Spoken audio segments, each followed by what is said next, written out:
चतुर्थ अध्याय। सिद्धि की इच्छा रखने वाले पुरुष जिनकी सेवा करते हैं तथा देवता जिन्हें सब ओर से घेरे रहते हैं, उन जया नाम वाली दुर्गा देवी का ध्यान करें। उनके श्री अंगों की आभा काले मेघ के समान श्याम है। वे अपने कटाक्षों से शत्रु समूह को भय प्रदान करती है। उनके मस्तक पर अवध चंद्रमा की रेखा शोभा पाती है। वे अपने हाथों में शंख, चक्र, गदा, कृपान और त्रिशूल धारण करती है। उनके 3 नेत्र हैं। वे सिंह के कंधे पर चढ़ी हुई हैं और अपने तेज से तीनों लोकों को परिपूर्ण कर रही हैं। ऋषि कहते हैं, अत्यंत पराक्रमी दुरात्मा महिषासुर तथा उसकी दैत्य सेना के देवी के हाथ से मारे जाने पर इंद्र आदि देवता प्रणाम के लिए गर्दन तथा कंधे झुकाकर उन भगवती दुर्गा का उत्तम वचनों द्वारा स्तवन करने लगे। उस समय उनके सुंदर अंगों में अत्यंत हर्ष के कारण रोमांच हो आया था। देवता बोले, संपूर्ण देवताओं की शक्ति का समुदाय ही जिनका स्वरूप है तथा जिन देवी ने अपनी शक्ति से संपूर्ण जगत को व्याप्त कर रखा है, समस्त देवताओं और महर्षियों की पूजनिया उन जगदम्बा को हम भक्ति पूर्वक नमस्कार करते हैं। वे हम लोगों का कल्याण करें। जिनके अनुपम प्रभाव और बल का वर्णन करने में भगवान शेषनाग, ब्रह्मा जी तथा महादेव जी भी समर्थ नहीं है।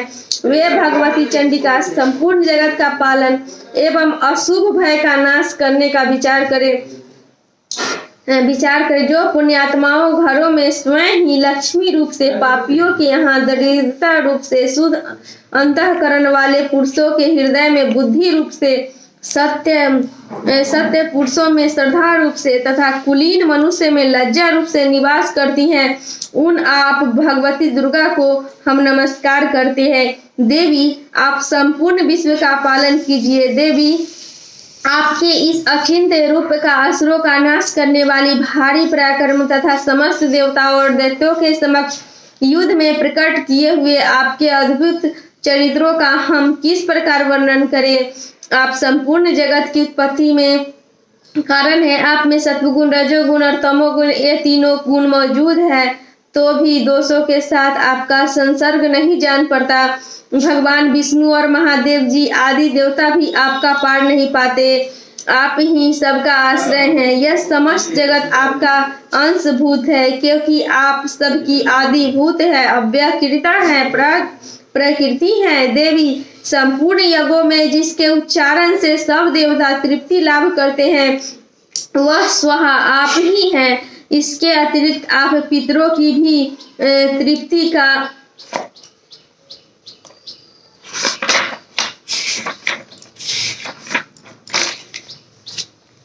कारण है। अतएव सब लोग आपको स्वधा भी कहते हैं। देवी, जो मोक्ष की प्राप्ति का साधन है, अचिंत्य महाव्रत स्वरूपा है, समस्त दोषों से रहित जितेंद्रिय तत्व को ही सार वस्तु मानने वाले तथा मोक्ष की अभिलाषा रखने वाले मुनिजन जिसका अभ्यास करते हैं, वह भगवती पराविद्या आप ही हैं। आप शब्द स्वरूपा है। अत्यंत निर्मल ऋग्वेद, यजुर्वेद तथा उद्दिग्ध के मनोहर पदों के पाठ से युक्त सामवेद का भी आधार आप ही है। आप देवी त्रय और भगवती हैं। इस विश्व की उत्पत्ति एवं पालन के लिए आप ही वार्ता के रूप में प्रकट हुई हैं।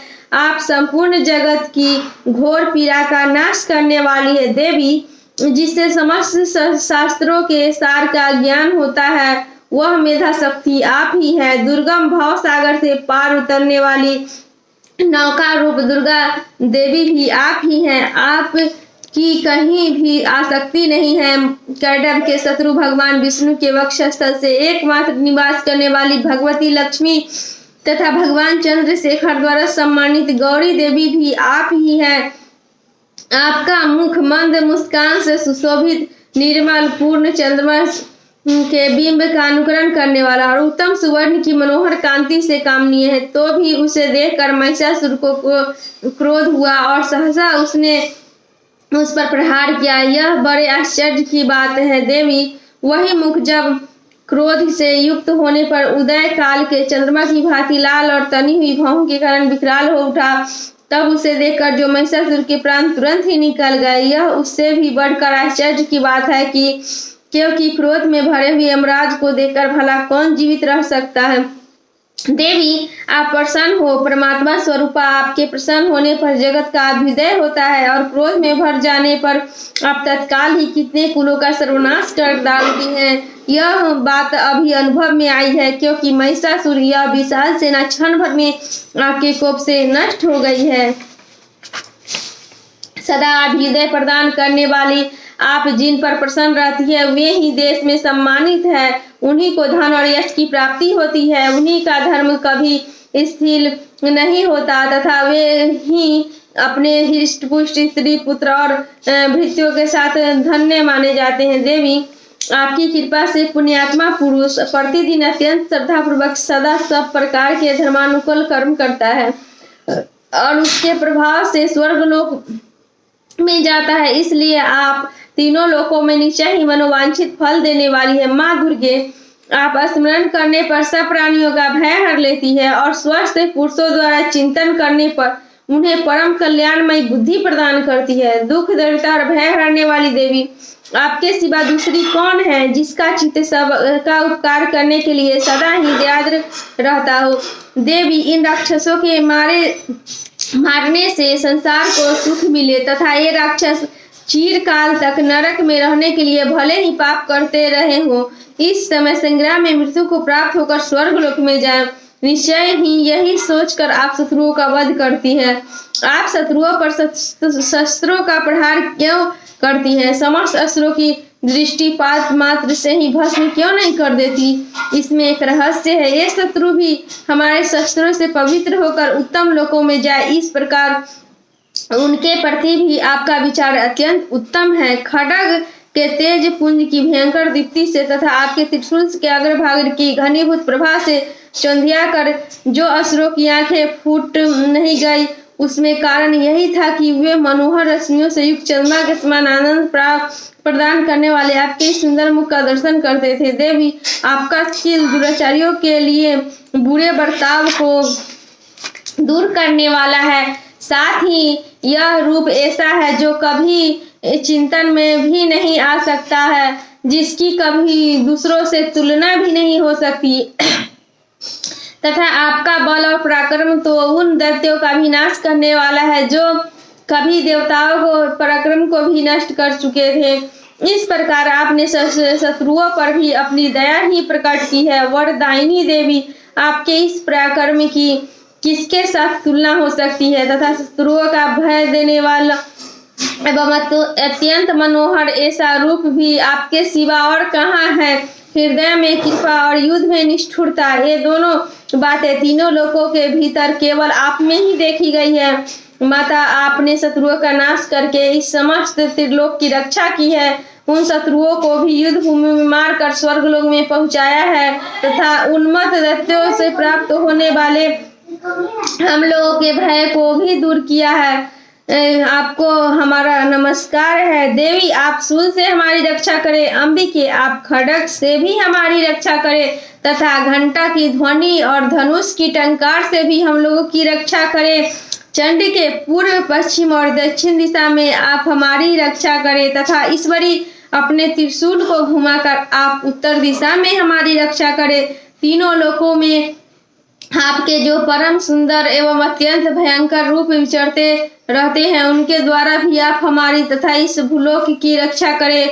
अंबिके आपके कर पल्लवों में शोभा पाने वाला खड्ग शूल और गदा आदि जो अस्त्र हो उन सब के द्वारा आप सब ओर से हम लोगों की रक्षा करें। ऋषि कहते हैं इस प्रकार जब देवताओं के जग ने माता दुर्गा की स्तुति की है, नंदन वन के दिव्य पुष्पों एवं गंध चंदन आदि के द्वारा उनका पूजन किया है, फिर सबने मिलकर जब भक्ति पूर्वक दिव्य धूपों की सुगंध निवेदन की है तथा देवी ने प्रसन्न वदन होकर प्रणाम करते हुए सब देवताओं से कहा,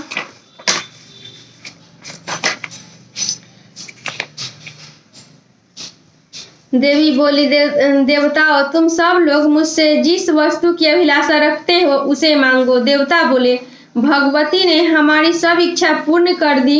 अब कुछ भी बाकी नहीं है, क्योंकि हमारा यह शत्रु महिषासुर मारा गया। महेश्वरी, इतने पर भी यदि आप हमें और वर देना चाहती हैं तो हम जब जब आपका स्मरण करें तब तब आप दर्शन देकर हम लोगों के महान संकट दूर कर दिया करें, तथा प्रसन्न मुखी अंबिके, जो मनुष्य इन स्रोतों द्वारा आपकी स्तुति करे उसे वित्त, समृद्धि और वैभव देने के साथ ही उसकी धन और स्त्री आदि संपत्ति को भी बढ़ाने के लिए आप सदा हम पर प्रसन्न रहे।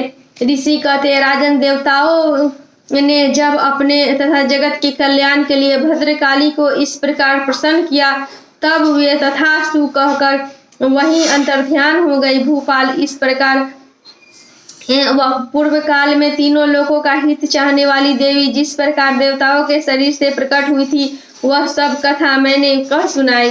अब पुनः देवताओं का उपकार करने वाली वे देवी दुष्ट दैत्यों तथा शुंभ निशुंभ का वध करने एवं सब लोगों की रक्षा करने के लिए गौरी देवी के शरीर से जिस प्रकार प्रकट हुई थी, वह सब प्रसंग मेरे मुंह से सुनो। मैं उसका तुमसे यथावत वर्णन करता हूँ। इस प्रकार श्री मार्कंडेय पुराण में सार्वजनिक मनवंतर की कथा के अंतर्गत देवी महात्म्य में सक्रादि स्तुति नामक चौथा अध्याय पूरा हुआ।